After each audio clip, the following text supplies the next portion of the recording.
Welcome to Corner of the Galaxy, the show that talks 100% LA Galaxy soccer. We're glad you could join us. Now it's time to sit back and relax as your hosts navigate through the twisting, turning, but never boring world of the five-time MLS Cup champion, LA Galaxy. Hello, everybody. Welcome to Corner of the Galaxy on cornerofthegalaxy.com, coming to you live from COG Studios on a Thursday, January 9th. That's right, we're back. 2020, welcome back to a new year, everybody. Welcome back to a new year, new season for the LA Galaxy. A ton of stuff to get to tonight. It's mostly been me. It's my fault. I blame me. I blame my son. I'm going to blame the 5-week-old. That's a good idea. That's perfect. But I'm back.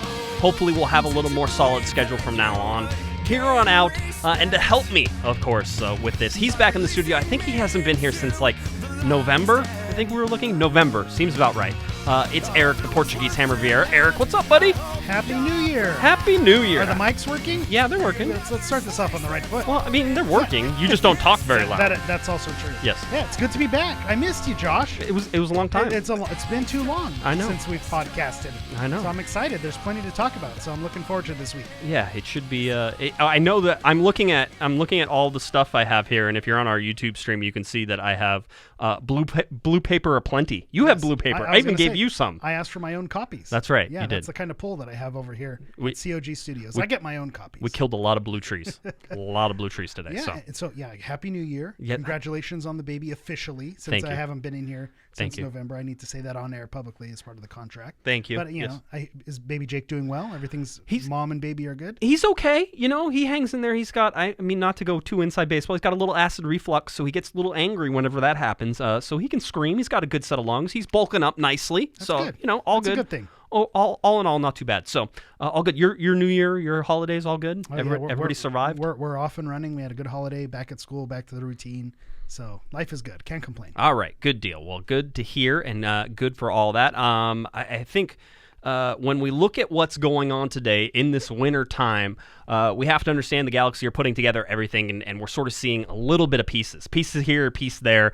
We're not getting the complete picture yet for sure. Dennis DeClosa, Guillermo Scalotto working very hard right now. We have some signings that we're going to talk about they've made, and then the rumors are just through the roof, mostly thanks to Chicharito.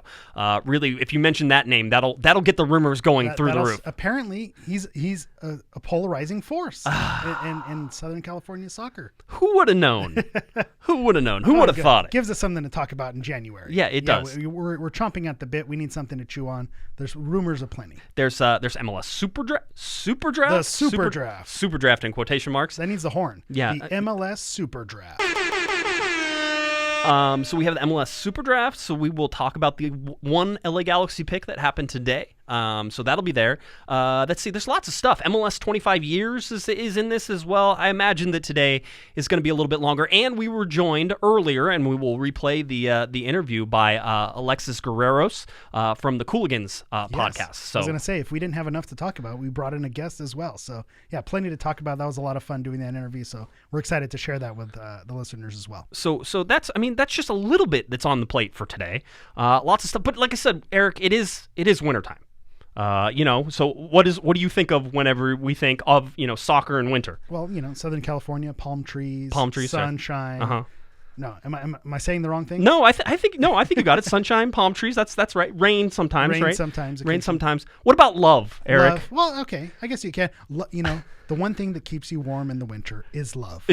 Love is what keeps you warm. Is that what they say? I don't know. You can quote me on that. People are already going, this is going off the rails real fast today. But no, before we even get anything. This is with purpose. Yeah, there's a reason that we're being this goofy. I know we have a fan of the podcast and a huge fan of the LA Galaxy listening from all the way out in Dallas, Texas. We actually have a couple of people, I think, in Dallas, Texas who listen to the podcast and do it. So we actually have a question for this particular fan. So Ryan...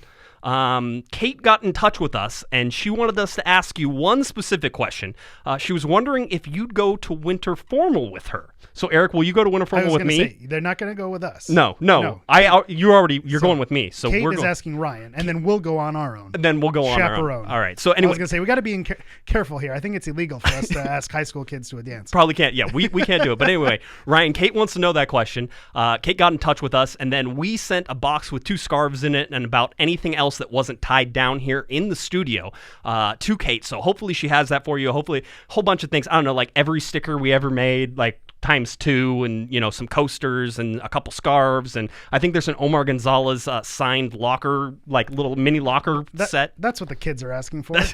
You know your demographic. That's exactly what it is. No, but that's awesome that she reached out, and a cool way to ask someone to winter formal. So the other thing that we wanted to say is that Ryan, if you say yes, because if he says no, then I'm going to be very upset. You can't say no. This is an offer you can't refuse. Okay, so Ryan, if you accept, if you and Kate ever make it to LA this season, we also have, as a surprise for you, 4 tickets to the game for you with a parking pass. All you have to do, just let me know, done. And we will put you up there. So hopefully you happy kids can go have some fun at Winter Formal. By the way, how cool is that? Kate made like the best sign. I just want to point out that it was the best sign. Her sign said, and I quote, "I can't pass like Leggett or shoot like Pavone, but can I score a date to Winter Formal?" I mean...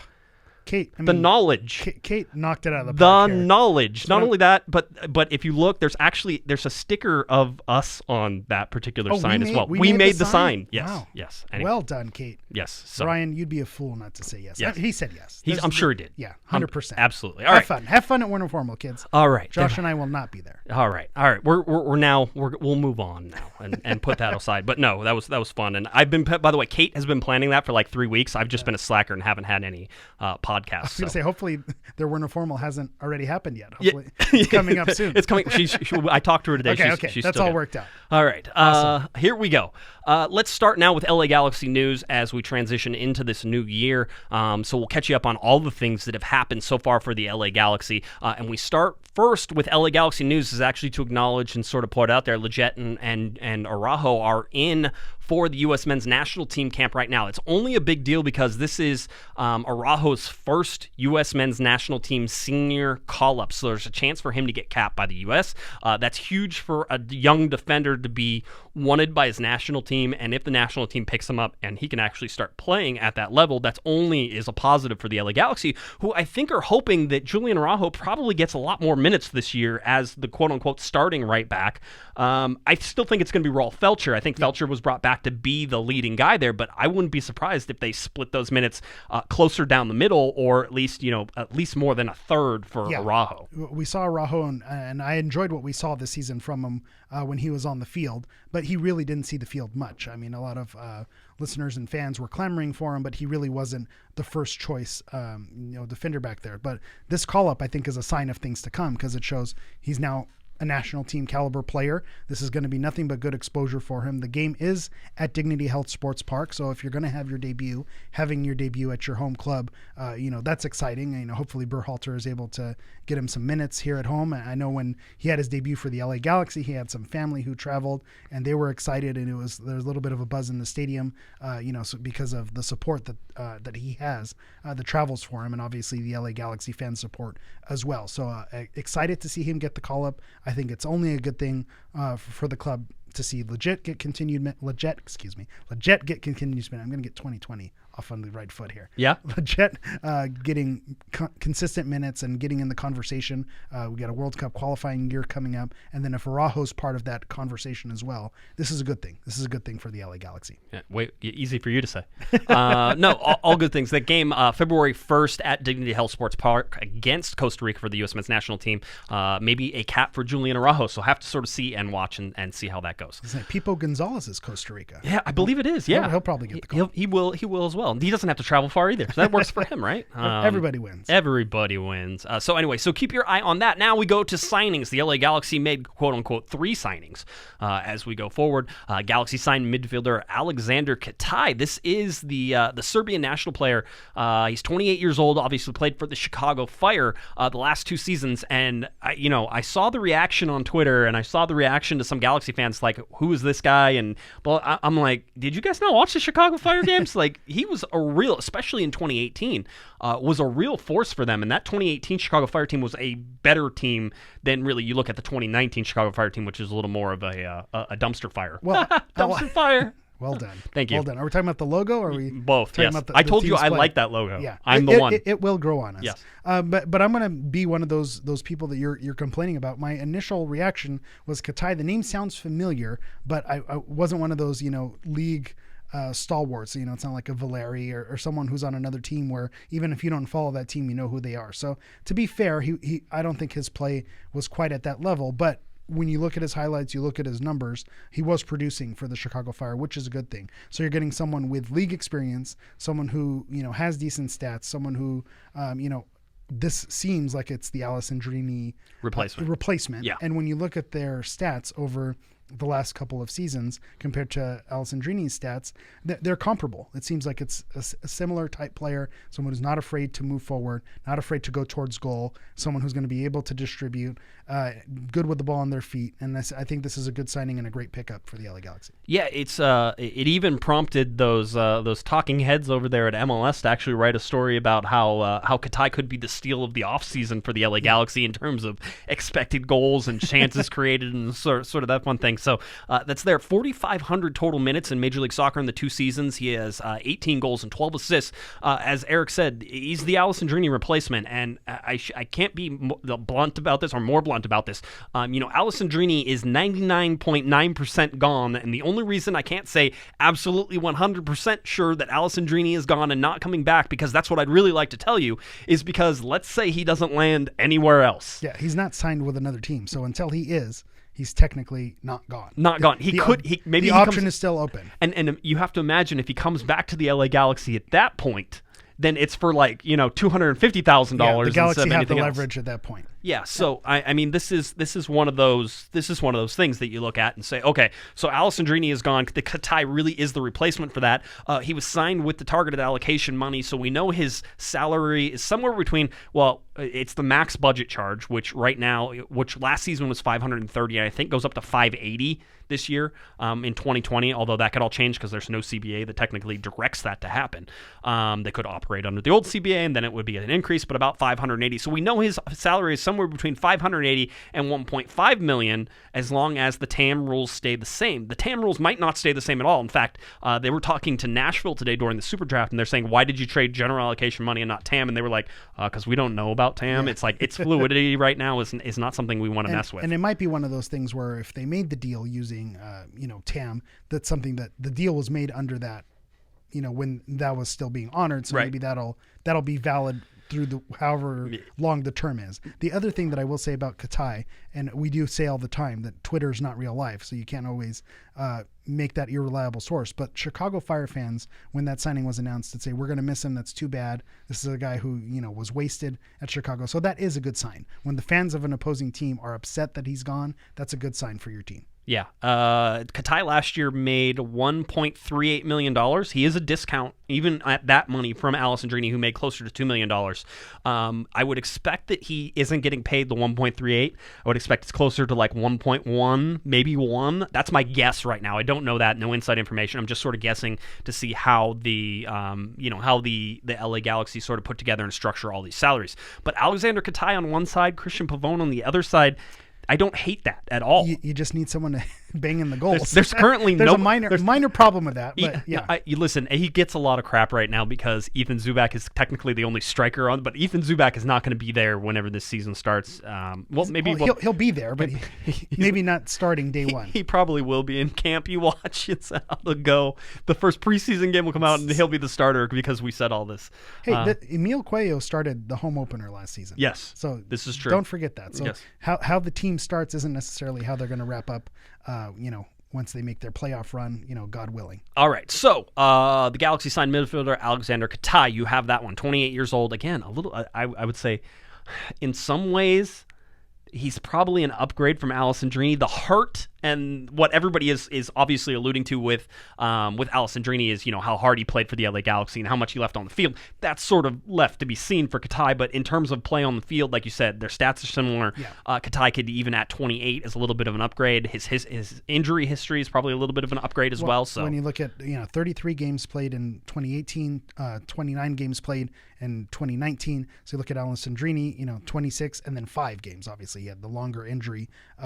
So he's going to win out in terms of the last 2 seasons games played. So injury was the concern with Alessandrini. Came down to price, and it came down to being willing to spend that much money with someone who missed a large chunk of the season. And Katai, looks like someone who's going to be be able to stay fairly healthy. Knock on wood, we have to knock on everything now. But he's going to be a consistent part of this team moving forward. Yeah, he should. He should be the starter out there. He should be a stalwart. Yeah, he's an expensive piece for the Galaxy really this year. I would imagine even at the discount. But of course, I saw the eyes rolling. You signed Sasha Kljestan, which we talked about last podcast. You sign Aleksandar Katai. You've signed 2 midfielders for a defense that gave up 59 goals last year, and everybody's like, "Where's the defense?" And of course, Dennis DeClosa is happy to oblige you by signing Argentine Emiliano Insúa from Buenos Aires. Is his hometown. He actually came up through the Boca Juniors system. He was in their academy system whenever Guillermo Barros-Schelotto was actually playing for the senior team. Ended up being such a prospect, he actually went off to Liverpool on loan. I mean, if you're talking about pedigree right now, he's 30 years old, certainly going to not discount his age. He's 30 years old. But when you talk about pedigree, the places that he's played, playing at Liverpool was no joke. He played for Liverpool. Yep, 44 appearances for Liverpool. 44 appearances for Liverpool. They remember him there. He was a good defender for them. Went off and played for Galatasaray in Turkey. Went off to play for Sporting CP in Portugal. Yep. So obviously your new favorite player. Yeah, obviously with my ties to Portugal and Sporting. He's beloved there as well. So on his birthday, Sporting tweeted out one of his memorable goals that he scored while there. So every club that he's gone to, he seems to have left some type of impact. And obviously doing what I do, following the players on Instagram. Once we got word that he was going to join the LA Galaxy, he started to repost people's stories thanking him, and we're going to miss you at the club. And that's a sign. If you have enough 10, 15, 20 people saying we're going to miss you, fans, other players, that means this is someone who's going to be good in the locker room and someone who's going to produce on the field. And those are the two things that the Galaxy are in need of right now. Yeah, it is. So Galatasaray, Sporting, Atletico Madrid, played twice in Spain, and then it was down with Stuttgart, actually in 2 Bundesliga. Mm-hmm. So he was down there. This is a great pickup. Don't know what the price is, unless it's like, $1.5 million. I imagine that it's probably a pretty good. I don't Jorgen think money. It is. Yeah, he's got that Jorgen money. He's a left back. He's taking Jorgen's place. This is a Jorgen Skjelvik replacement. I think everybody is probably losing patience for the fact that if I look at my roster right here, Eric, Jorgen Skjelvik's name is still on this, and the last podcast you and I did was literally named "Why is Jorgen Skjelvik still on this roster?" I think at this point you just preach patience. I do not believe that Jorgen Skjelvik is on this roster whenever the season starts. Is he on the roster when camp starts? That could happen. I'm not too worried about that, but it seems that the LA Galaxy have replaced him. And Jorgen Skjelvik as your starting left back obviously is not something that is going to be great for the LA Galaxy. But if Insúa is your starting left back, Jorgen Skjelvik as a depth piece, if you're already tied to him, you already have to pay him, you can't offload him, is a bench depth piece. Is that awful? Yes. At $1 million? Yes. At $1 million, yes, for what it does to the team. But if you're not able to offload him, obviously, ideally, that's he's what going you away. Do. Don't. Yeah, I'm trying to talk ourselves into it. No. When day one comes and he's on the roster, I'm going to say it's okay. He's just coming off the bench. He's not going to get. He's going to be this year's Juninho. If Jorgen Skjelvik is still on this roster by the time the Galaxy play their first game, is this a bet? I will do this show shirtless. Wow. One show. Nobody needs to see that more than once. And I'll let you know, the rowing, I haven't been rowing. Okay. I've just been eating because I haven't been able to get away. All right. So basically, I wake up at 3 o'clock in the morning and start eating while the little one feeding the baby is about as feeding the baby. Yeah. Feed me at the same time. I go grab the chocolate chip cookies. That's my thing. And if I don't work out 7 days a week, so I will do. That's what I will do. Shirtless show if Jorgen stays. Yes. I'm not going to say I like it, but you love it. It's a good bet. You love it. It is a good bet. So to that end, to Jorgen Skjelvik still leaving. Are you okay, Josh? I'm okay. You want to take your shirt off? You're asking kids to winter formal. I don't. No. I don't know. I'm worried about you. Yeah, it's been a crazy. You need some sleep. I need some sleep. That's for sure. The Galaxy signed another defender. So Insúa is a great signing. All right, Insúa is a great signing. This one we knew about, but as I kept telling people, there was no guarantee the LA Galaxy were actually going to sign him. So Danilo Acosta, who came from the RSL Academy, who was actually loaned out to Orlando City, was picked up in the 2019 waiver draft. We reported that. We told you about that, that was happening. And then I said, but he's not on the roster yet. So now the Galaxy have officially signed him. This is another depth at left back. He's able to play those positions. This really means that, Didi Traore, who is also on this list right now and takes up an international slot, possibly won't be on the senior team again and maybe loaned down to LA Galaxy 2 again. So when you look at all those things, that's what you're looking at with Danilo Acosta. Danny Acosta it seems like a good signing. He's decent. He was a homegrown player from RSL. So and a youth national team level player. And so that's the positive. The only concern is he didn't get a lot of minutes with his time at Orlando City, which, was not exactly setting the league on fire. So being unable to crack a starting lineup there is a little bit of a concern. But at the same time, you look at his age, 22, still young. If the Galaxy has shown something over the last season with GBS and DTK is that they're going to give the youngsters an opportunity. We've seen what they've done with Efrain Alvarez and with Julian Araujo. So giving Danilo Acosta an opportunity, I think is going to be good for the Galaxy. Maybe he'll be a bright spot that shines, and we'll be singing his praises, hopefully. The guy was born in Honduras, doesn't take up an international slot, but sort of has that international dual flair. National. Yeah. So this is, I think it's a good pickup. Again, a sort of pickup that had people sort of scratching their heads at first, but he fits sort of in that puzzle piece whenever you look at this LA Galaxy roster, which, by the way, I have the LA Galaxy roster right now at 20 players and 8 international slots taken out of 8 international slots taken. That's still something to watch. Again, 2 of those spots right now are Jorgen Skjelvik and Didi Traore, which I expect neither of them probably to be on this roster when it starts. So you could technically say the Galaxy have 6 international slots. So there is some room there. And New England's not doing fire sales. New England's actually spending money, so I don't know that you could just get an international slot from New England anymore. Maybe Cincinnati could be our new home for international slots. That very well could be the case. So anyway, that's the information on that. Speaking of Cincinnati, which is an interesting one as well. Not just a hat rack. I did that intentionally. Yeah. Oh, did you? Yeah. Are you sure? Yeah. You're going to talk about. Yeah, who am I going to talk about? Zico Bailey? Yeah. Yeah, I was going to say that you're like, yeah, Zico Bailey. The MLS draft. That's how it works. Anyway, the MLS draft was today. The SuperDraft, which was not at the convention, the NSCAA convention, I believe.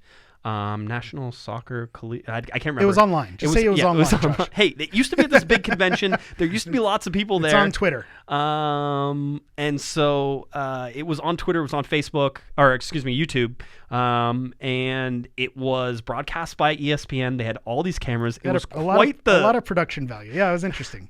I had it on in the background. I mean, the Galaxy didn't even have a first-round pick. Yeah. That's really what you have to understand on that one, is that there was no first-round pick for the LA Galaxy. They had traded it to Toronto whenever that... and that was one of those things with all the rumors that have been swirling around this week. You hear names like Bale, Chicharito, and all these names that are swirling around, and I'm here going, well, we have the 45th pick in the MLS SuperDraft. It makes it really hard to care, really. Yeah. So I understand the production they put into it, and the someone, if you're a fan of Inter Miami or Nashville, right, getting into it. But if you're a Galaxy fan, you definitely could have not paid attention and been fine. Yeah, you didn't miss much on this one. Anyway, but so it went through the whole thing. They got through the first 2 rounds today. The second 2 rounds, the third and fourth rounds, will take place on January 13th. I think that's just a conference call.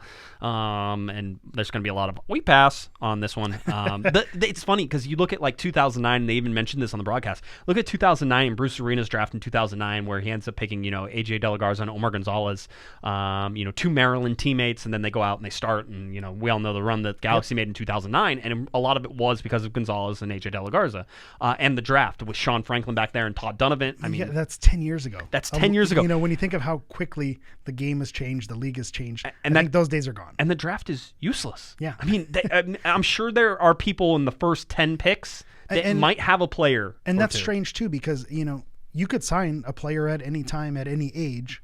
So it is kind of an odd structure that if someone is a prospect and someone who's valued, what's to stop a team from signing them when they're 17, when they're 19, if they're really, quote unquote worth it. And that's no disrespect to anyone who was eligible in the draft, but it's, but let's be real. The players that are available are not going to be game changers. Yeah. And that's sort of how it is. Anyway, the Galaxy had the 21st pick in the second round, the 45th overall pick, where they got a defender from the University of Akron, Tom Smart, who is from Birmingham, England. International slot. That's it. You know what we needed to waste on the MLS SuperDraft? An international slot on a guy who played 8 games. I mean, this and started 2 of them. You're really fired up about. I don't like Tom Smart. I can tell. I'll tell you right now. I'm sorry, Tom Smart and Tom Smart's family. You just got drafted by the Galaxy. Congratulations. He's like, oh, I got mentioned on a podcast, and here's Eric. The hammer's just slamming him as soon as he gets a chance. Again, because the Galaxy's pick, and obviously doing the podcast, you want to dig a little deeper. Galaxy had the 45th pick overall. I looked at picks 46 through 52, which basically concluded the draft. And we look at, who RSL picked up, who NYCFC picked up, who LAFC picked up. These are all guys who played at big universities, Michigan State, Notre Dame, Michigan, Indiana, and they all, played 24 games, started 24 games, all ACC players. These are the type of things you see in the stat reel. And then you see Tom Smart and you see, nothing, it doesn't even list his weight on his player sheet. So it just seemed like an odd pick. If you're going to pick a college player, pick a college player, with some accolades. It seemed like on paper, it appears to be a dud, but who knows? Maybe GBS or DTK saw something, saw his FC Golden State Force days, saw something they liked and wanted him for a G2 player. And that's best case scenario. Yeah. Worse. But it just seemed like an odd pick. You don't think it was a smart pick? It was not. Oh man. Wow. Hit the horn. So there we go. So those are my thoughts. The LA Galaxy, like I said, will have 3 picks in the remaining 2 rounds. The 3rd and 4th round kick off January 13th. They have the 71st pick. That's in the 3rd round. They have the 81st pick in the 4th round, and they have the 97th pick in the 4th round as well. The 2nd pick that they have in the 4th round, that 81st, it's actually their first one they acquired from FC Cincinnati for that weird homegrown rights trade for Zico Bailey whenever FC Cincinnati wanted to take Zico Bailey. So that's a thing that happened. That's where the super draft is right now, trading homegrown rights for draft slot. It's an odd, when we talk about mechanisms of the league and odd mechanisms, that's definitely it's a strange one. If you love chaos, you love MLS for all of its quirks, this is one of those things that may interest you, but it's just an odd day. It's the super draft. Especially when the Galaxy aren't heavily involved. It's the super draft. Nashville took a busload of supporters to their first round draft pick's house, and they traveled 300 miles, and they showed up outside his house. By the way, stunning house, like little mini mansion. Impressive. It looked like something out of Game of Thrones. It was really nice. So anyway, that's how it goes. Yeah, I saw a tweet today. It said, a group of 300 bearded men traveled to a teenager's house to sing to him. MLS can be weird. So hey, it is what it is. It's all how it goes. All right. Good times. We do the same. This is how it goes. All right. Tom Smart's sure to be starting for the LA Galaxy in 2020. Mark it down. Just to show Eric. Starting left back. Eric will do the show shirtless whenever Tom Smart is starting. You know what? I'll take that bet. Yeah, I'll take that action. All right. Lots of PG appropriate nudity. I was going to say, it was PG appropriate. If I don't lose enough weight, then it may be NSFW if I'm shirtless here. It'll be fun. So that's what happened in the Super Draft. If you want to go some other news, the LA Galaxy look like they are going to sign, and this was reported by Ives as well, a homegrown player. This is Cameron Dunbar. He is a U.S. Youth National Team forward. Cameron Dunbar looks like he will be signing a homegrown player deal with the LA Galaxy. I haven't got confirmation on that, but yeah, I mean, it's going to happen. It seems like that's likely, and Ives is usually right on these things. If we're going to do alumni news as well, former LA Galaxy defender Tomas Hilliard-Arce. Speaking of the Super Draft, there it is, our number 2 pick. Fun fact. Yes, my first appearance on Corner of the Galaxy was previewing the Super Draft and predicting where Tomas Hilliard-Arce would go. So special place in my heart. Yes. THA. Yeah, maybe we'll see you later. Maybe we'll send you to Sacramento as well. So Tomas Hilliard-Arce picked up by Sacramento Republic. This is, and I would like to point out the connection, Todd Donovan is the general manager up there at Sacramento Republic. Todd Donovan went to Stanford. Tomas Hilliard-Arce went to Stanford. Yeah, there's a lot of LA Galaxy connections over at the Sacramento Republic. It made a bunch of sense. And not only that, but I remember whenever I wrote the article about Tomas Hilliard-Arce coming to the LA Galaxy from the Super Draft, I actually got a quote from Todd Donovan about him, and he was very well aware of him. So anyway, so that's a little alumni news for you there as well.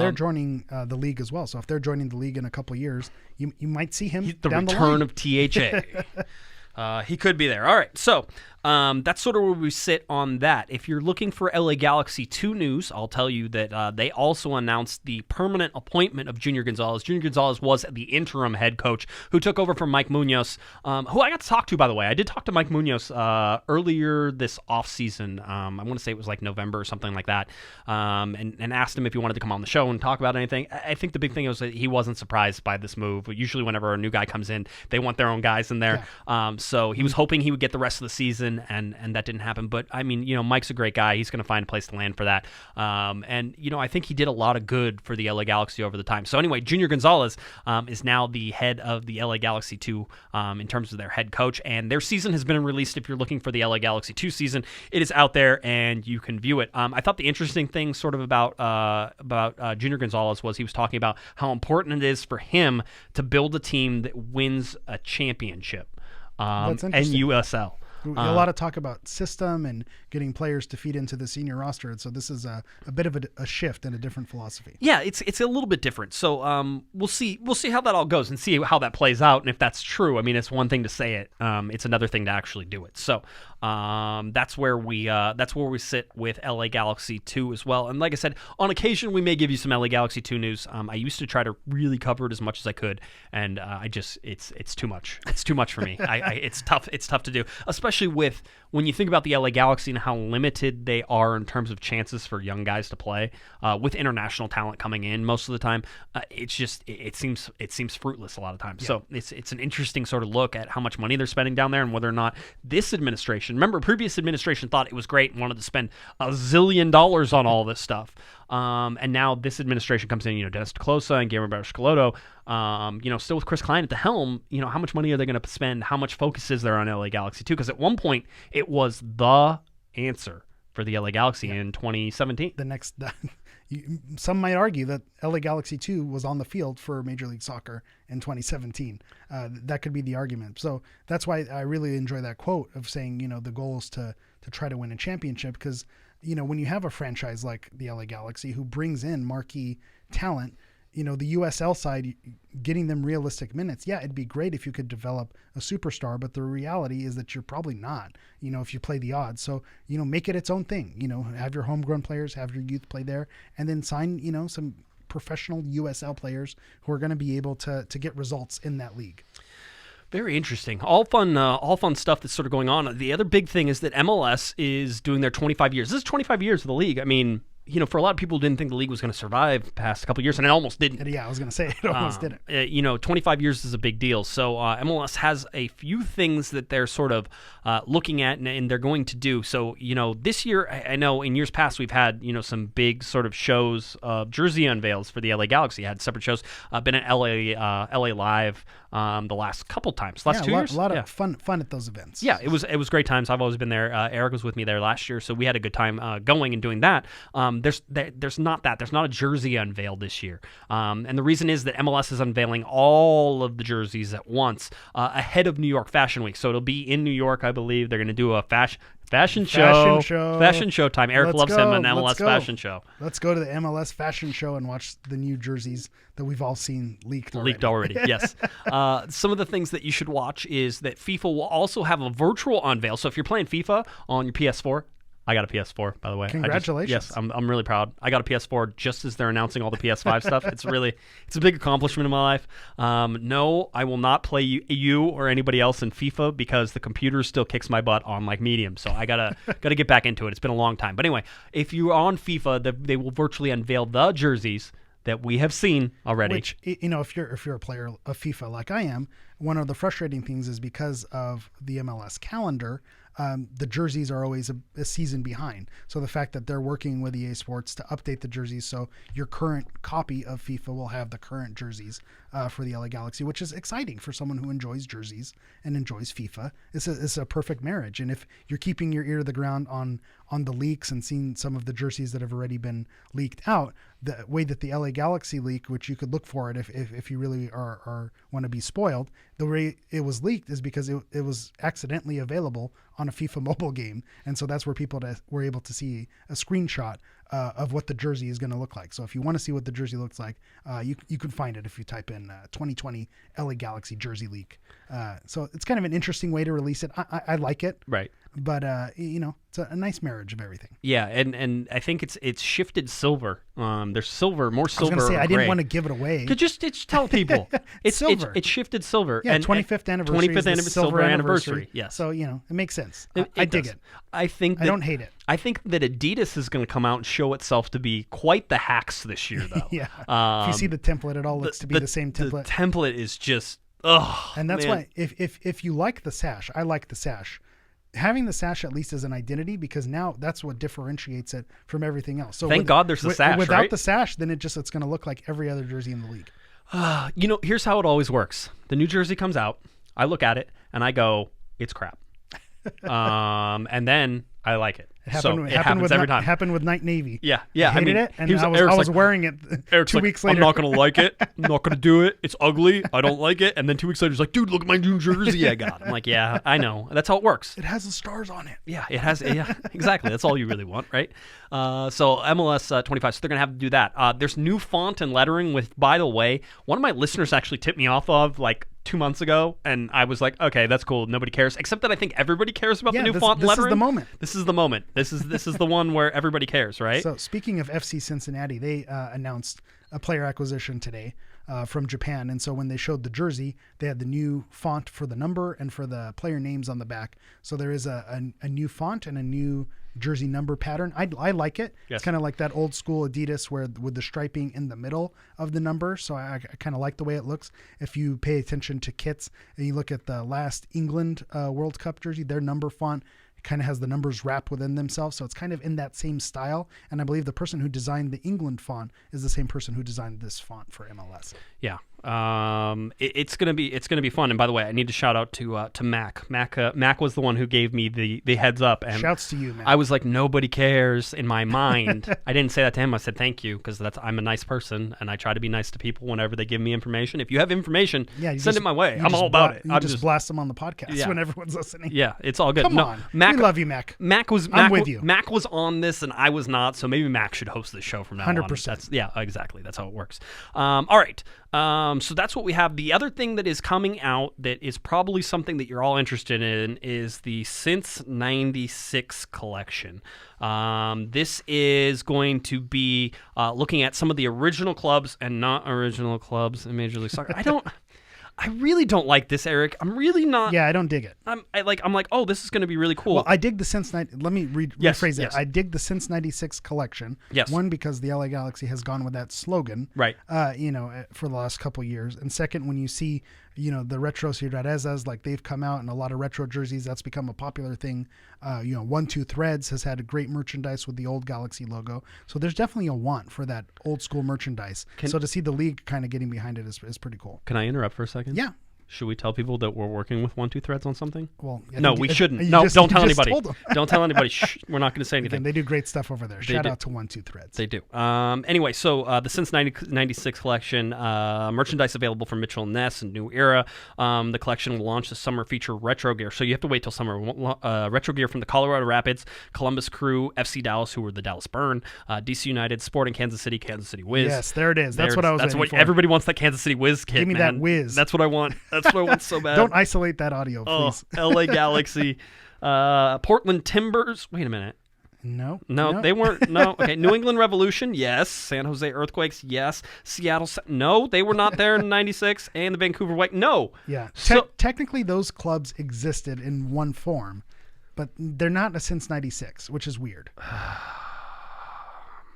I really don't like this. And I just think it's like, oh, well, there were clubs. So, yeah, they were there. So they had clubs. I get it. And I'm sure they would have been really upset. They would have been like, oh, well, you can't. But this was about Major League Soccer. And it's about the 25th anniversary. It's about the 25th anniversary of Major League Soccer. Not that the Seattle Sounders, the Vancouver Whitecaps, and the Portland Timbers were all around. They have a long history. Everybody knows that. They're not releasing the LA Aztecs gear. That's not part of the collection. I feel like if you get butthurt about this will feed into the whole Cascadia, our head is bigger than our body thing. And I don't want to be there with that. Like, I don't, but at the same time, it's stupid. Yeah. And I'll say it's stupid. So anyway, Yeah, and everybody's like, no Miami Fusion. Yeah, I mean, come on. Yeah, there you Throw go. it back to some of the teams that aren't even here. Where's Tampa? Miami Fusion would actually make sense, especially with Inter Miami coming into the league. Oh man, there's some good. Anyway, so that's coming out as well. All right, I think what we're gonna do, Eric, is we're gonna let you introduce your guest. This is exciting. I get to drive the ship. You do get to drive. I let you have this. I was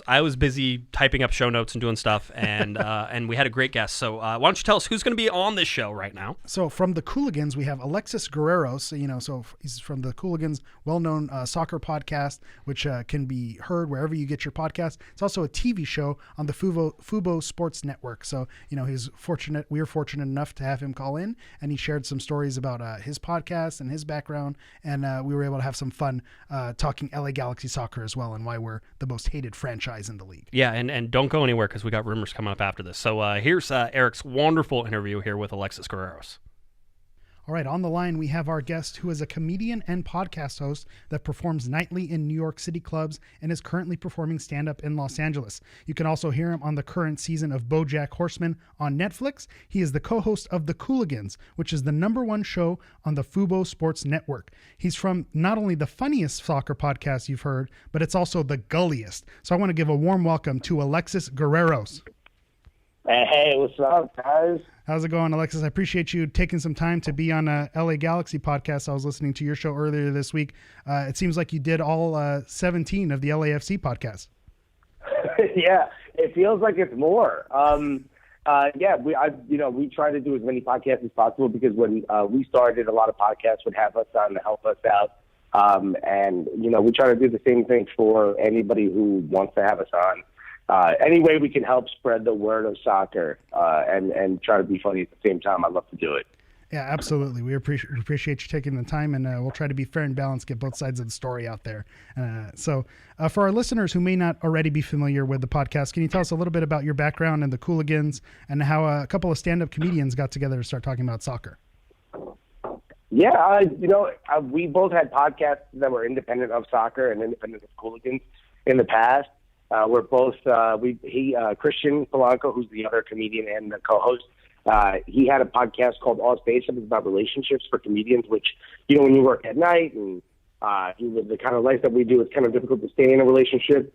And I had one called Show Me Your Bits, where we would take a joke, play it, and then I would interview that comedian about where the joke came from, whether it was real or not, so on and so forth. And really just sort of pull the curtain back on the process of comedy.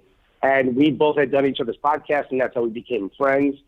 We would play FIFA all the time, and I knew he was a big soccer fan. So when NYCFC started, it wasn't that far from where I lived, and I was like, hey, I'm going to get season tickets. It was only like $300, and I said to him, I'm like, hey, man, I know him and I used to talk about going to soccer games all the time. I'm like, I just got season tickets for the cost of one Knicks game for two people. They only lose. The Knicks only lose, and it's what we're proud of. So it's what we go to see. If we go and they win, it's not fair. I came to see the Knicks lose. I was going to say, as a Lakers fan, I would say I could relate, but that's all changed this year.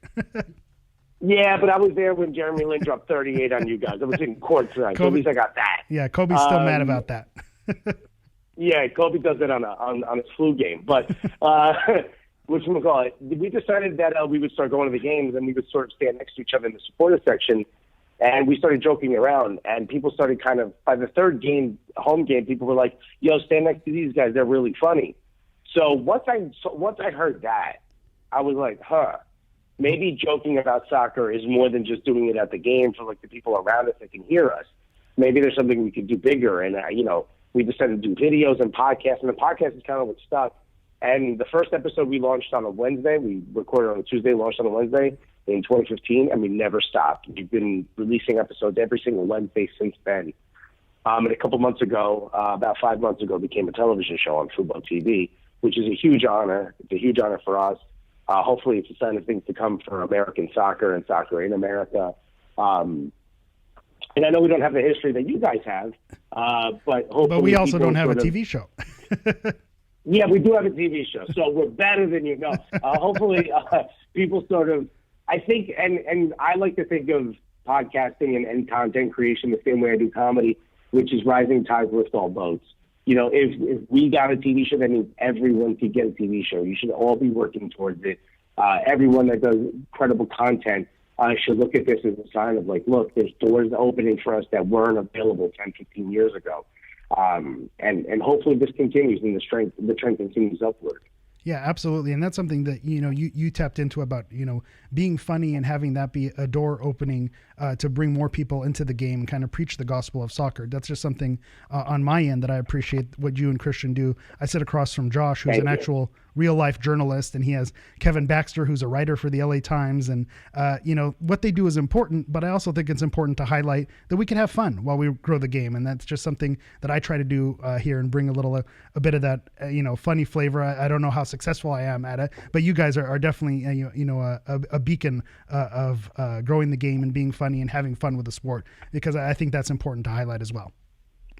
That means a lot to me, because the one thing when we started, we were like, we both know soccer very well, but we certainly aren't journalists. And we decided that there's no way where we could compete with podcasts like yours and some of the other shows that are out there that have really in-depth, knowledgeable takes on what's happening during the game. And where there was a gap in the market was what happens after the 90 minutes, and what happens with the fan bases sort of communicating online and with each other, things like that. And that's where I felt like we could sort of make a change. And talking with players, when you talk to a player, or when Josh talks to a player, the desire isn't there to sort of make them laugh. The desire there is to try to get information that helps the fan base understand what's happening on the field. That's not our intent, and it couldn't have been our intent because that's just not who we are. So we decided to try to, what if we're just funny? Would people care? And the fact that people do care is blowing my mind, and it makes me so happy because it allows me to do what I really want, which if I could live a life of, doing jokes about soccer, I would be happy as hell, but I can't do that on stage. Nobody would get it, Yeah, I was gonna say that's living the dream, but yeah, it's a niche market, but it's nice to see that niche develop. So, in that vein, I mentioned earlier that you're not only the funniest soccer podcast, but also the gulliest. So again, to our listeners who may not be familiar, what exactly does the gulliest mean? Gully is a term that's met with a lot of sort of weird looks, because if you know what it means, it used to mean like you were like the most hardcore gangster, but like that's not what we certainly mean it as. The way it became interpreted, when it first started, it's actually, I believe it's the term in India for the ghetto. Okay. And then in New York City, where people, are constantly, it's just so many nationalities on top of each other, the term became popularized through like bodegas, which is our corner stores, which I guess you guys would call like a gas station here. It's like where you could just quickly run in and get like a soda and a sandwich maybe. Yeah, it's our liquor store equivalent. Yeah, exactly. So for you, it's a taco truck. For us, it's a bodega. So like it became popular to that, and it sort of became like this thing of like, if you're gully, that meant you were like the bravest dude, and that's sort of what we took it as. And like amongst our friends and stuff, it became that. And then the word died, and then Soccer AM, which is a show in England, made fun of American soccer, made fun of MLS. And there was an MLS player there, Liam Ridgewell, who at the time was playing for the Timbers.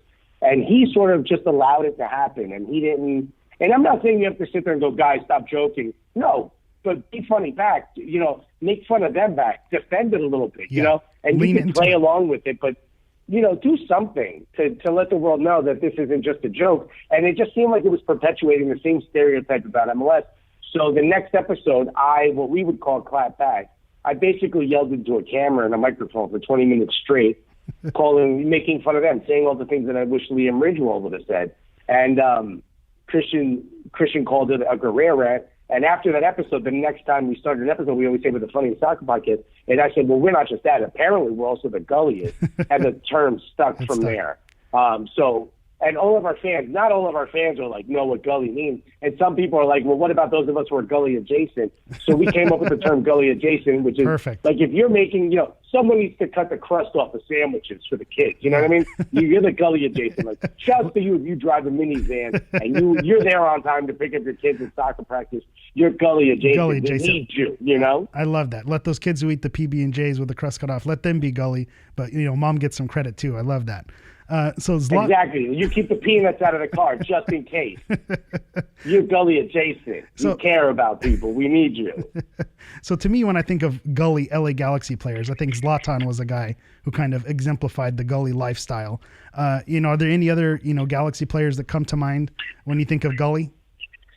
It's funny, man. We've been asked this question so many times, and I think, I try to think of, like, who was, like, tough and didn't care, that he was sort of a little bit of a goon. But one of the players that just reminds me of Gully is someone like a McGee or a Juninho. Just because, like, these players were, like, they would just never stop going after you. And, like, I just remember someone like Mike McGee. I remember watching the game where he played goalkeeper. Yeah, that's probably the gulliest LA Galaxy moment. 100%. That to me is 100. And who was it? I can't remember what team you were playing. I think it was San Jose. Dynamo, it was the rivalry game against the San Jose Earthquakes. And so that's right. It was the California Classic, right? Yeah, so that game is legendary.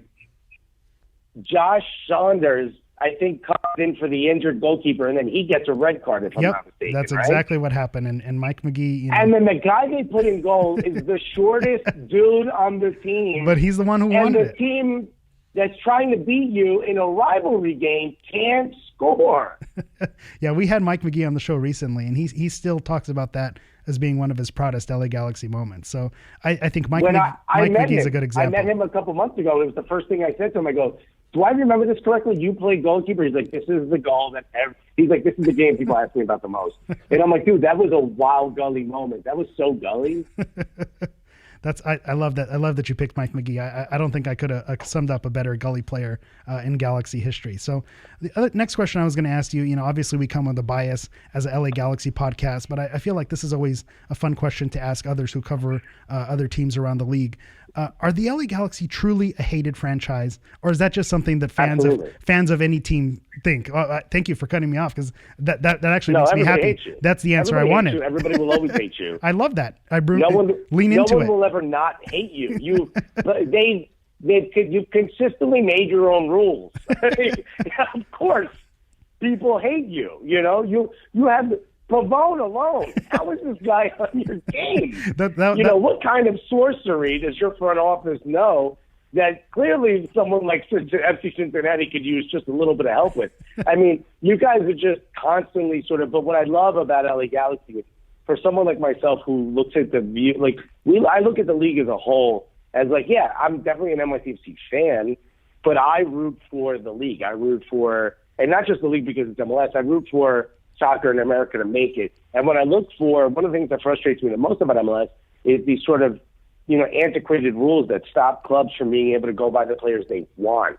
And I think LA Galaxy always finds a way to sort of use loopholes to their advantage that other clubs can learn from, and then sort of it makes the league have to reassess and add stuff like a third DP and things like that, or like a target allocation money. Yeah. Those are all things that we should, I'm hoping, and there's a lot of, things saying about the CBA that it might be hindering some of that ability. They might pull back a little bit of that ability of clubs to be able to buy more players.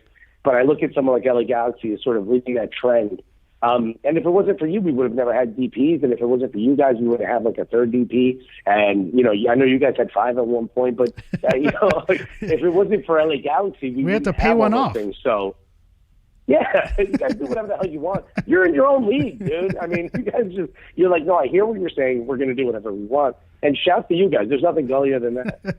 I appreciate that. That's actually something, as Galaxy supporters we wear as a badge of honor, being able to push the league in that way, because it does help the league as a whole. And you do need Darth Vader. You need that evil empire. You need someone for everyone to kind of circle the wagons and hate against.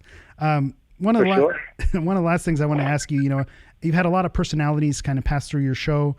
So I just wanted to ask, is there anyone who stood out that maybe surprised you, someone unconventional, maybe a player, or maybe someone in the world of American soccer that, you have an anecdote to tell, that took place on the show? I mean, I don't know that I have an anecdote, but one of the players that when a goal of mine when we started the show was to interview players that we thought had big personalities that we could shine. But, our huge goal is to sort of interview players that we can show that they have big personalities. They weren't able to do it on the field. But one of the players that comes to mind who I just can't wait to get on the show is someone like Steven Lenhart. Oh, that's Lenhart. He was one who Mike McGee got under his skin and vice versa. Yeah, he was a maniac. And I remember watching a game not long ago, and it might have been the same game. I'm not 100% sure, where Josh Saunders, who's at the time your goalkeeper, has the ball cradled the way a running back would a football. And I remember Lennart was running behind him, and I swear on my family, I swear on my grandfather, I go, you know, you're not allowed to touch it with your hand, and you can't kick it, but I wonder if he can head the ball out of his arms. And then Steve Lennart, like as if he heard me think that, does it. You were the devil on his shoulder. And by shoulder. the way, I didn't know it was a red card. Like, I didn't know it's supposed to be a red card. You're not supposed to do it. But he does it, and he gets away with it. And I was just like, I am connected to this guy by some kismet. And then every time I think to myself, because I was never really good at sports, but I was always good at getting under people's skin. I was a bit of a goon. Yeah, you could probably tell that just from hearing me speak. Like, I love sort of tricking people into making mistakes. And Steven Lennart was just that guy. He would poke you. He would stab you. He would, like, do whatever it took to get you off your game. And as someone who's a Knicks fan and watching Reggie Miller do that to us, and watching, you know, Zlatan be able to do that, and watching guys like Quincy Amarikwa do that to him. Yeah, he made those are the guys that yeah. I'm attracted to the way they think. So Steven Lennart is someone who I would love to get him on the show and just do like a whole hour of just asking him stories, you know, from back in the day. Yeah, that's going to rile up our listenership, and I think that's a good thing. So, you know, just before we get out of here, is anything else you want to plug? Where can our listeners find you? Everything is at Soccer Colligans. Follow us on Instagram, follow us on Twitter. We engage with our fans heavily. We have people that follow us on social media for years and don't even listen to the show because they just like interacting with us. And I remember one fan was like, wait, you guys have a TV show? It's like, dude, you've been our most active and like you reply to every tweet. How do you not know we have a TV show or a podcast? But listen to the podcast, leave us a 5-star review, and if it's funny, we'll read it on air. You could send us gifts, and we'll open it on the TV show if you want. I was going to say, I can vouch for that. I've sent stuff to the show. Yeah. So, yeah. Yeah, and we do. We unbox it, and we love when people do that. And if you send us a scarf, we'll throw it on the couch so people can see it, and you can tag yourself when you watch it. But if you want to watch the show Tuesdays and Thursdays at 8 p.m. on Fubo TV, but even if you don't have the Fubo TV service, Fubo Sports Network is free on Fubo TV. So you can watch it on FuboSportsNetwork.com, and it's streaming 24 hours, 7 days a week. Or you can download the Fubo app, and you can just get that channel. So it's Fubo Sports Network. It's also available on Xumo, Samsung Plus. It's going to be available in other places pretty soon. But you can get Roku, Apple TV, or your phone. Just get the Fubo TV app, and you can watch us every Tuesday and Thursday at 8 p.m. Eventually, you're going to have that U2 deal where it just shows up on the iPhones. Cooligans is just going to be there. Buddy, I would love it. So appreciate the time. And again, shouts to you and Christian for what you guys do. I could definitely vouch for, being a great Twitter follow. So if you're not already following the Soccer Cooligans, make sure you give them a follow and a listen. You know, we love what they do, growing the game in America, and appreciate you, Alexis, for taking the time to call into our show. Have a good night. And thank you for what you guys do. You guys are one of the absolute best podcasts, one of the best content creators we have in the game in America. Appreciate that. Thank you. That means a lot coming from you. Absolutely. Thank you, man. All right, there we go. Eric with his first solo interview here on Corner of the Galaxy. Very nice. Alexis Guerreros was great, having some shows in LA. Yeah, he's out here. Oh, let me try. I forgot. This is the best podcast in America. Yeah. And we forgot to turn the mics That's on. okay. We'll figure it out. Yeah, Alexis is out here doing some stand-up, so he's doing a lot of shows out in LA, so it's kind of funny that we had him call in, but just being that he has shows going on and where our studio is located, we weren't able to connect in studio, but, still a great guest to have call in. I was excited to, hear his stories, and he talked about Mike McGee, and I think it sums up his personality and what they do on that show pretty well. When you hear him tell those stories about Mike McGee and what they have going on, it's kind of ties in nicely, and what they're doing to grow the game is really fantastic. You heard it all in the interview. Yeah, it was fun. All right, we move on now. Let's go to what everybody's been waiting for. Let us talk about rumors. I was gonna say, they've waited this long. And thanks everybody for coming. That's why they came here, for the rumors. Yeah, is Chicharito coming or not? Chicharito. Who? Wait, no. Is that even on my thing? No, it's not. No, we're not going to talk about that one. All right, good. No, we will. Chicharito's on there. But we have to talk about some other people first. Let's talk about Gareth Bale first of all. Now, this is one of those rumors. If you go and look on the website, and if you've been following along in the rumor tracker and everything that we have on Corner of the Galaxy, this is something that you really should watch. I try to update it as much as I can. When I get good information, I'm not going to update it with crap information. There's some things I'm just like, I'm not putting on there. Which, by the way, I was like, I'm not putting Gareth Bale on there. It's almost too good to be true. He's not coming to the LA Galaxy. As Jason in the chat room says, we don't need Gareth Bale. Tom Smart will score us 100 goals and save 30 goals. I was going to say, I know exactly what Jason is trying to do, and I don't appreciate it. Go back to bed, son. It was very good. So we go from Tom Smart to Gareth Bale. Gareth Bale. That's the versatility this club has. I mean, one is from Wales, one is from England. They're basically brothers. Their skills are almost the same. Anyway, but Gareth Bale, he's 30 years old. Everybody knows he plays for Real Madrid. He was a Tottenham player before that. Tottenham to Real Madrid. Yeah, Tottenham to Real Madrid. This is a guy who has tons of talent, is often labeled as made of glass because he does get injured so often. And it's kind of outrageous that he was even mentioned in the same grasp but he is fast. of LA Galaxy or Major League Soccer. Here is the rub on that. The LA Galaxy have been talking to Gareth Bale. It's probably real. That probably hasn't happened like just now. That's probably been something they've been talking to him about. And if you've read the latest stuff that just came out, sort of Gareth Bale's agent says he's not coming to MLS. And that's probably true. He's not coming to MLS. It's worth a phone call. Right now. Right? If he's unhappy at the club and the club's not happy with him, it doesn't hurt. And that's a phone call. And that's the rub with Real Madrid is that they probably do want to move him and his contract off their books because they're looking to sign some other people and bring some. I think Neymar's on their list and some other guys. Maybe Pogba's on their list. I don't know. It's Real Madrid. Yeah, anybody is on their list. I think Harry Kane's been on their list even though he's injured. He's injured forever. Yeah. So this is one of those things. So Gareth Bale is 30 years old, and the LA Galaxy do have interest in bringing him to the club. That's absolutely, I think, 100% true.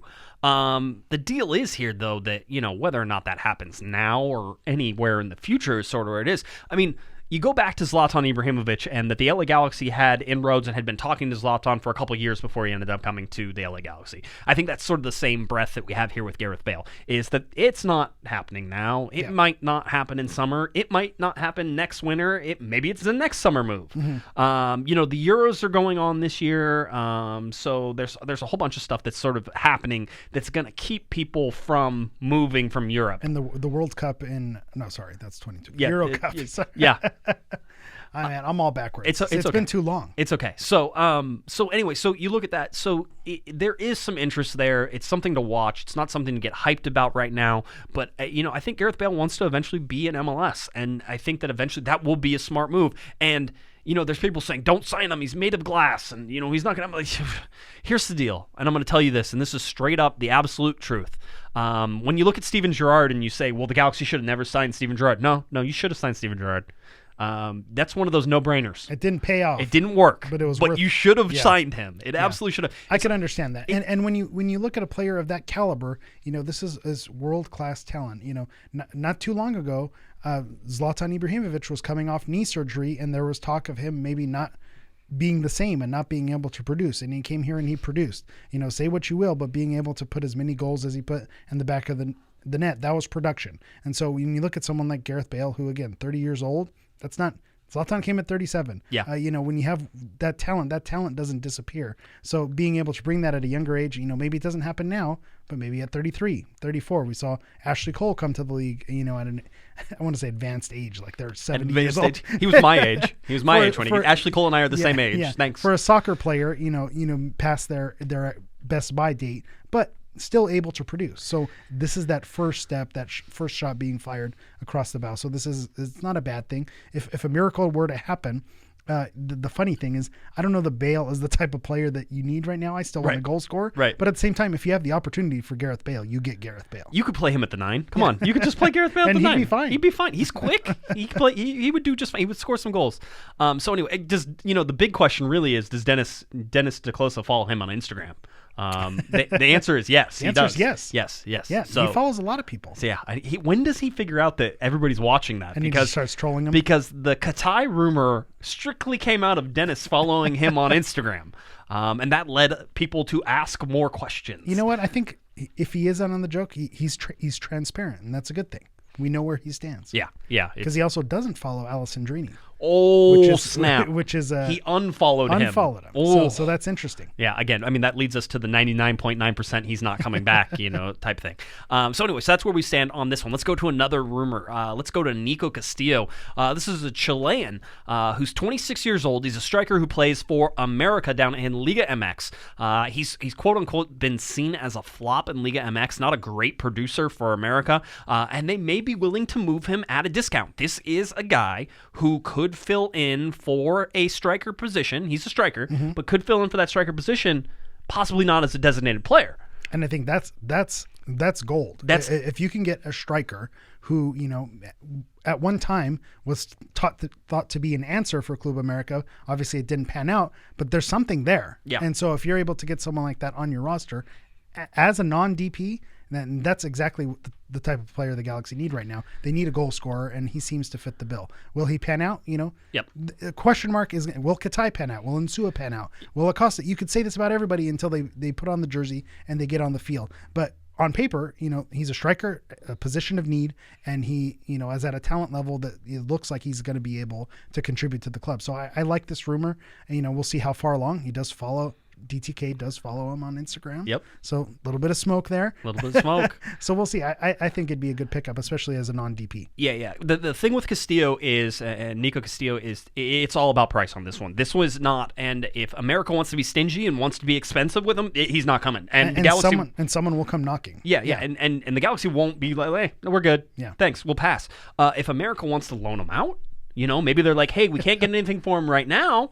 Hey, DTK, you want him on a loan? Oh, everybody freaks out again because this dude could probably be a DP somewhere, right? Wasn't Alexis Guerreros just telling about this? How we have the magic to get all these players on loan? The secret sauce. That'd be amazing. I'd enjoy that. So anyway, this is one. This has probably a higher probability than some of the other ones. The Galaxy seem like they are, somewhat watching this situation. I wouldn't say they're actively going after him, but they have some ideas of who they're going for striker. I don't think we know all the names of who they're going after. I don't think that's all come through. That's the conundrum that we're in. We're obviously going to talk about a big fish possible signing that the Galaxy can go after. But when you talk about injuries, you talk about number of games, you talk about congested schedule. One striker isn't the answer right now. And we touched on Ethan Zubak being the only one on the roster right now, but you don't need one striker, But at the same token, last season we didn't have a backup striker as well and managed to get into the playoffs. So curious to see what the philosophy is going to be, but I think you need at least two players who are capable of putting the ball in the back of the net. Yeah, I mean, you have to sign two strikers. Yeah. And that's even saying you sign two strikers, even if you don't sign a DP, you have to sign two strikers. Absolutely. So that's important. And there could be some strategy to the LA Galaxy waiting for the summer for a designated player. I'm not against that. Which if you see some of the other rumors, and I don't know if Sergio Aguero's on your list of rumors that it's not, but because there's not official heat behind it. Yeah, exactly. But someone like that, you wait for. Cavani was someone who was rumored earlier. Someone like that, you wait for. By the way, that's maybe not 100% dead either. Cavani might be available this summer. Those are the type of players that if their contract is up in the summer, you don't waste a DP spot on someone who, maybe is going to get you there now, is going to be less expensive, but is going to occupy the spot because the spot is more important than the salary. So I think if you leave it open and you have someone maybe, handshake agreement, or that their contract is up, that they're unhappy, it's worth waiting until the summer. By the way, and Logan in the chat room says this, and Logan's not wrong either. Pavone is a striker. You could technically play him up there at the 9 if you wanted to. And he showed the ability to score goals. Yeah. So, I mean, you're not completely dead in the water, but really you do expect the LA Galaxy to sign probably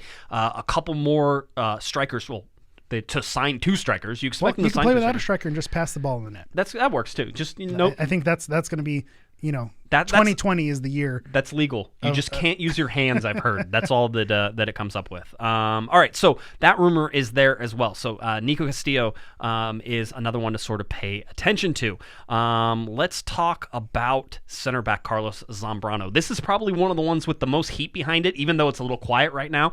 This is a player who, I guess, just today turned down an advance from another club that said he wanted too much money to come play for them. That probably puts the LA Galaxy still in a good spot. I think that number was about $500,000. I don't consider that ridiculous if you're getting a starting caliber center back. And if you look at leagues across the world, when you really look into South and Central America, the player salaries that they offer, MLS is actually pretty competitive and is Yeah. able to pay these players salaries. And then when you think about living in Los Angeles and lifestyle, there's really a benefit there. So $500,000, yeah, sounds like a lot. It's going to be a hit, but at the same time, maybe another league can't afford that, but that's something that maybe is within range for a club like the Galaxy. I really feel like Dennis has some focus here in trying to get all the people he wants before camp starts. And we're coming up on that January 20th is whenever camp will kick off. So you're getting there. So I do expect the pace of things to sort of pick up. And if they don't, there's reasons. Sometimes contracts just don't get done as fast as you expect them to. And whenever that happens, that's where things can drag out a little bit. So I still think that Carlos Zambrano is a target for the LA Galaxy at center back. I think that they could probably still get that deal done. Do you know why you're wrong, though? Why am I wrong? DTK does not follow on Instagram. Oh, my God. So because it's not close. I was going to say, watch that. We know now that he's not. There you go. go. Once he does, the heat is on. I expect all the people listening to this podcast to check that on a daily basis and let me know whenever that changes. Well, there's a Twitter account now. Oh, is there? Yeah. What's the Twitter account? Does DTK follow? Oh, so and it'll keep you posted on who DTK does or does not follow. Okay. Wow, the does not seems like it'll be a lot. Does well, it's as needed. Who's the biggest name that you can think of that Dennis does not follow? Oh, that's a good question. Is it Messi? Is it Lionel Messi? No, it's probably not. Does he follow him? No, I'm pretty sure he doesn't follow us. He follow. Oh, that's true. Yes, that's also true. Yes. So I was thinking I was trying. He should follow us. I was trying to set you up for that. Did you feel that? No, I did not. Just the force. This is why we've been too far apart. Yeah, I understand. Yeah, we need to build our force connection here. Our chemistry again. Yes. We have to increase that chemistry, like in FIFA, right? Well done. You're learning. You're me. Learning. I'm so hip like the youngins. I can figure this out. Let's hit the sticks, kids. All right. So anyway, you have Carlos Zambrano to the LA Galaxy as well. All right, let's get to it. Javier Chicharito Hernandez. Chicharito. Who's that? Yeah, I don't know. It's a guy. And apparently he makes people very angry or very happy. He's one of the most polarizing. He's the face of Mexican soccer, which when you're the face of something, that's what happens. You're a polarizing figure because you either live up to the hype and people love you, or people are going to hate you because you're in their face and people are kind of shoving the cult of personality down your throat. They were talking about him on ESPN today, and they were saying he is the biggest name in Mexican soccer, and that's even whenever he doesn't play for Mexico. Yeah. It's the biggest news because he's not playing for Mexico. And so bringing him to LA, I mean, certainly if you look at the demographic play, right, and saying, oh, Chicharito, in Southern California, sort of picking off that Mexican hotbed. There's a reason there. I mean, I'm of two schools on this. Yes. Because one, you don't sign a player for that reason specifically, but at the same token, you want to sell jerseys, you want to fill the stadium, and he's the most recognizable Mexican player. There are people who follow him wherever he goes, and buy the jersey wherever he goes, and will want to see him play live. And so there's a draw there, and so it's silly to dismiss it and say, oh, well, he may not be the best player, but he's going to bring us fans in. But at the same time, if he has talent, he has talent. He has talent. He's a goal scorer. He is. We need a striker. He's a poacher. He's a guy who knows how to put the ball in the back of the net. Yep. And he's going to fill seats, and he's going to sell jerseys. I mean, it seems to check all the boxes. It checks all the boxes. That's the thing. All right, so the rumor comes out that the LA Galaxy are offering a $10 million deal. Now, that $10 million is probably in a transfer fee more than it is in his salary. I think right now he's making it a little over $3 million per year because I think for 3 years it was just shy of $10 million for his contract with Sevilla. He's not playing for Sevilla, not very much anyway. And that certainly factors into this. So you have to look at that and you have to understand what the current situation. Now, he's come out and said, and this is recent, that he says he wants to stay in Europe. And they talked to him, I think ESPN, the Mexico side, talked to him and said, hey, do you want to come? And he's like, I want to stay. And that is a check mark against, because if you have a player who comes because an agent thought it was best for him and he thinks he is above the league and maybe isn't going to put that maximum effort, everywhere Javier Hernandez has gone, he's competed. So he shows that he's a fighter and he's a winner and he wants to win. So, but if he has a little bit of that, like it's a little bit beneath him and you don't see that fight, that's a little bit of a concern. It is. And I think there's a couple things and hurdles that sort of, that's a biggest hurdle. It's probably convincing him to come to Major League Soccer. The other hurdle is, Sevilla bought him, for not a ton of money from West Ham, but they're a team that likes to get their money back or more. They're not a powerhouse. They're a selling club, if you say. They are. And actually, Baxter wrote some articles on Sevilla recently because the guy who owns or the guy who's the general manager there, or the club director, I don't know, however they term it, there is sort of like the Billy Bean of soccer. Well, and there so you go. he finds it. So he found value in getting Chicharito from West Ham, and now he expects to get some value from that. So I think that's another hurdle, is the Galaxy are going to have to make Sevilla whole on this as well. But Sevilla think, and from reading from what ESPN was reporting and sort of what they were talking about, is that he's just missing something there, that it's not going to fit for him, and it's so not clicking. And they're going to go out and fortify that offense anyway. So for Chicharito, he has to decide is, do I want to stay in Europe and not play? Because that's what's going to happen. They're not talking about moving him to another European team. And as a matter of fact, the rules prevent them from moving him to another European, because he's already moved twice and he's played twice. A player can be registered with 3 teams in 1 year, but can only play in official matches with 2 of them. But the deal is, there's actually a loophole in there that says if a team, if there's a different season, if a league works on a different season schedule and it's at a different year. That's where the calendar works in our favor, folks. It seems like the MLS calendar might actually work for this. And if not, the Galaxy would have to wait till June, because you can't be registered for 3 teams and play for 3 teams in the same year. Is he worth waiting till June? I mean, I feel like he might be. Maybe. I don't know. And again, if it's the transfer fee, and if the salary is $3 million or around $3 million, that's not bad. That's not bad for a goal scorer and for someone who's. But how much do you have to pay him to bring him to the Galaxy? And that's the thing. It's like okay, we know you don't want to come. Yeah. Do you want to come for $5 million a year? And is that reasonable? Okay, I still think. But what are you paying Sevilla to get it? I imagine that you're paying between $8 and $10 million. There is a chance, and I heard them say this on ESPN, that Sevilla might not even be looking for a transfer fee, and I find that ridiculous. I think Sevilla is going to be looking for a transfer fee. They paid money for him. They'll want something back. Well, underrated wrinkle here is DTK, Dennis Teclosa, worked for the Mexican Federation. Yes. And during his time with the Mexican Federation, who was the crown jewel? Chicharito. Yes. So there's obviously a relationship there. I mentioned earlier that he's a fighter, he's a winner. I think you say, Carlos Vela, the guy who doesn't want to play for the Mexican national team. Yeah. Look what he did in this league. Yeah. Look at you. You're better than him. Yes. You're a better goal scorer. Yes. You're a compete. You compete. Come over here. I think DTK can sell him on that. I mean, here's the rub, though. Okay, so now let's again, we'll get more into a little bit of the details on this rumor and sort of how it is. Miami is rumored in there. New York Red Bulls aren't going to get him. It's Miami and the LA Galaxy are probably the ones rumored, and he says he doesn't want to go, and that could very well be the case. And that's the thing. I still think the Galaxy want him. I think he's their number 1 target right now. I would be surprised if they didn't throw some stuff at him in order to make that happen. And the reports are that the Galaxy were headed to Spain next week to try to talk to him. I don't know if that's true. I will tell you. Get the tracker. Yeah. I will tell you. The flight tracker? Yeah, exactly. We can figure it out. I will tell you that there's interest here from the LA Galaxy. That's clear. The LA Galaxy want Chicharito, and I think they feel that he fits into their style that they want to play, and which is interesting because they need a striker. We need a striker. Chicharito, is he a pressing sort of forward? He can play it. He can sort of pressure people off the ball. He can do it, but he's a poacher. You said it. He's a poacher. I think any ball that falls to his feet in the 18-yard box, there's a danger that he's going to score. And I think if you can have someone like that on the team, you go for it. The other underrated thing that I think people overlook with Chicharito is he's great in the air. He's someone who's not necessarily a towering player, but he's someone who can get up for the ball. And if you have someone like Pavone or like Katai giving him decent service, we can see a lot of goals in the air as well. Yeah, I would imagine that Dennis Teclosa, Gamer Vereshkoloto, certainly Dennis, and probably Jovan Karofsky are going to be in travel mode here for most of the next couple of weeks to try to figure this out. So we'll see.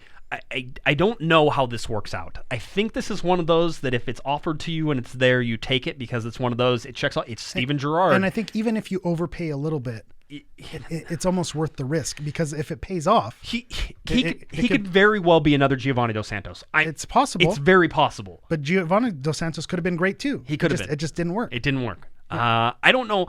I am very conflicted on this. I think that the Galaxy think that they want him, and if that's the case, then they're going after their guy. Yeah. So I have no problems with that. So if he's a poacher, then you need the creativity. Katai is. Yeah, I don't like that. You don't like poacher? You don't like calling? I don't like that's a negative connotation. The guy just puts himself in the best position to score goals. I don't want that guy on my team. The guy who just manages to sneak his way into a position to just tap it in. But I mean, okay, so why is it a negative connotation though? Because he's not going to create things off his feet. Yeah, and who is the best example in Major League Soccer of the poacher who's had a very long career and doesn't really create anything but scores a lot of goals? Mr. Chris Wondolowski. And that's why there's such a negative connotation, especially around here, of a poacher. I don't like Chris Wondolowski. Yeah. He's the leading goal scorer. He's got the most goals in MLS history. So, if results is what you want, then you surround them with better. Jose says in the chat room, give me 15 tap-in goals all day. It's like, you're right. I mean, there's something to that. I look at him like a Joseph Martinez. Joseph Martinez, he's not going to razzle and dazzle you, and do, Cristiano Ronaldo style moves off, with the ball to create space. He's a force and forces his way to goal. And I think, Chicharito Hernandez could do something similar to what Martinez has done in Atlanta. It's going to be interesting to see how this offseason goes. I don't know if the Galaxy are going to get a DP in this winter. And that's okay. It's okay if they find somebody else. Otherwise, this team is very incomplete right now. If you're going to play Pavone at that forward place, okay. I don't think that's great. I would be curious to see how it works. You're probably going to see it in preseason. Yeah. So, but anyway, so those are the rumors that we've sort of been focusing on. You can go to the rumor tracker, cornerofthegalaxy.com. You can follow these. I actually moved the rumors up to the top because I was like, you guys don't want to scroll all the way down. This is all you're paying attention to. How long has the rumor tracker gotten? It's gotten long. It's gotten very long. You can't print it out anymore, right? I have to kill it as soon as the off season is over and do an in-season one because it becomes too unmanageable. I was going to say, it makes the website ill. Yeah, it does. It starts slowing things down. Again, the LA Galaxy with 20 players so far signed on the roster. Still 10 more players that they're able to sign. The last two, 29 and 30, are technically for homegrown players. So you can look at the homegrown player that the LA Galaxy are supposedly signing, Cameron Dunbar, as one of those probably homegrown player slots. Mm-hmm. But you also have Efrain Alvarez, Julian Araujo, not a homegrown player. Remember, they actually they bought him out. They went away roster. from that, and he's actually a senior roster player. And that's okay too. He's a national team guy now. Yeah, it'll be interesting to see how all this plays out. And 2 preseason games coming up for the LA Galaxy, one on the 15th and one on the 22nd. This is your official alert. If you've made it all the way to the end of this podcast, they've been fiending for it. They win. If you made it all the way, then we would like you to do us a favor and put a little note on that February 22nd game. Save the date. Save the date a little bit. If you're going to go to a preseason game, you might want to go to the February 22nd game. Eric and I will send out photos where we look at each other awkwardly, like all the save the dates, right? And we'll take them at the Dallas Winter Formal, yes. and then we'll send them with out. Ryan and Kate. With Ryan and Kate, we'll do it, and we'll send them out. Our children. So you save it for February 22nd. Those are both double headers, both of those days. So the Galaxy play the second game, I think, in both of them. Those games kick off at 3. You're gonna want to be at that stadium before 2:00 right now. That's sort of what we have planned for you, and sort of where we're going. So we are trying to put something together. We will release more details as that goes. But right now, as we're looking, February 22nd, you're gonna want to put a little save the date on that. And if you're gonna try to get there, that's gonna be one of the games that you get there. Season ticket holders get those games for free. If you're not a season ticket holder, you just have to pay. And my guess is they'll be pretty reasonable rates for preseason games. Preseason game, I think, and again, they're not free. It's included with the price. Yes, it's included. You paid for it. You paid for those tickets. Good job for you. Good job for you. Are we still promoting stuff? I got what more else stuff to promote. I'll let you. Go ahead. I'm teaming up with our friends over at the Kings Realm podcast. So, they cover the Los Angeles Kings. It's a hockey podcast. And there's actually a LA Kings Galaxy Night at Staples Center. So I'm teaming up with them, and we have a link. It's a link on the Instagram page for the Professional Foul, which is at Galaxy Profile. That's Galaxy Profoul. If you go to the link on that page, you'll see a link to buy tickets. Everyone who buys tickets through that link will get a free team branded hat. No, it's not free. It's included in the price. See, I had to correct myself there. But you get a free hat, has a Kings logo, has a Galaxy logo. So there's really nothing like live hockey. The guys from the Kings Realm came to a U.S. Open Cup match, so this is my away match. I'm going to them to see a hockey game. And again, I love live hockey. I try to make it out to a few Kings games, once a season. So if you buy tickets through the link, you're going to sit with people who are Corner of the Galaxy listeners, who are, fans of hockey, fans of the Galaxy. So it's just a fun time. It's happening on Thursday, February 20th. The game's at 7:30. You get the hat. If we get 25 people via the link, there's a in-game experience. Ooh. If we're bold and we get 100 people via the link, there's an autographed jersey, which we've agreed that we'll auction that off between one of the 100 people, or I'll just get it, or we'll raffle it and just come to me. Again, we're eligible. We said as hosts, you're still eligible. Okay, good. I like that. But just something to have a little fun. If you listen to Corner of the Galaxy, you like the Kings, just a little outing. I'll be there. It's a Thursday night, so I'm going to put in my my sick note that I won't be available for the live show on that night because I will be at the Staples Center watching. You wanted me to go, and how am I supposed to do that when there's a live show? I'm gonna have to We'll talk record to on Wednesday. Yeah, live show Wednesday. We'll see. And then we go to the game on Thursday. I probably can't get a hall pass for that anyway.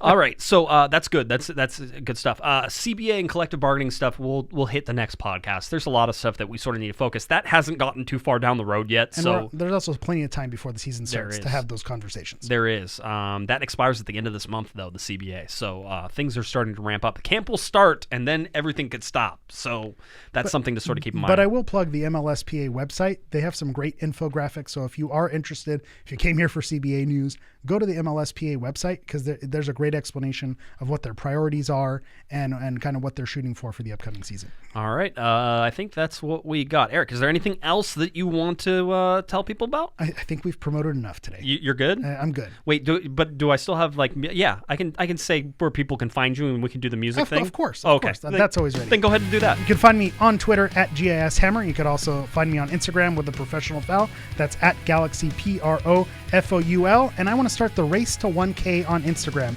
Worked over on Twitter, so I want to get to 1,000 followers on Instagram as well. So if you're not already following me and you want to see me add music to Sebastian Lletget wearing a cowboy hat, that's the place to go, at Galaxy PROFOUL. At Galaxy Profile. All right, if you're looking for me on Twitter, it's at Guesman, JGUESMAN, and of course at Galaxy Podcast. Head on over to cornerofthegalaxy.com where you can find all of our news, information, rumor, all that stuff right there for you, including all the signings. So check it out, cornerofthegalaxy.com. All right, I think that about does it for everybody. A long show today. Glad everybody could stick around and hang in there with us. Big shout out to Alexis Guerreros for coming on the show and the Colligans as well. So that's a lot of fun. Make sure you check out all of his stuff. For Mr. Portuguese Hammer, Eric Vieira, I'm Josh Guesman, Pato. You've been listening to Corner of the Galaxy on cornerofthegalaxy.com. Have a great one, everybody. You've been listening to the Corner of the Galaxy podcast on cornerofthegalaxy.com. You can follow the show on Twitter and Instagram at Galaxy Podcast. And be sure to check out and subscribe to iTunes, Stitcher, and Facebook by searching for Corner of the Galaxy. And for all of your independent LA Galaxy news, discussion, and entertainment, including this podcast, head on over to cornerofthegalaxy.com. Fans, thanks for listening. We ask that you be kind and courteous to your neighbors as you leave the podcast. We thank you for joining us and look forward to seeing you again. Until then, I'm Michael Araujo, and on behalf of the entire Corner of the Galaxy crew, goodbye, everybody.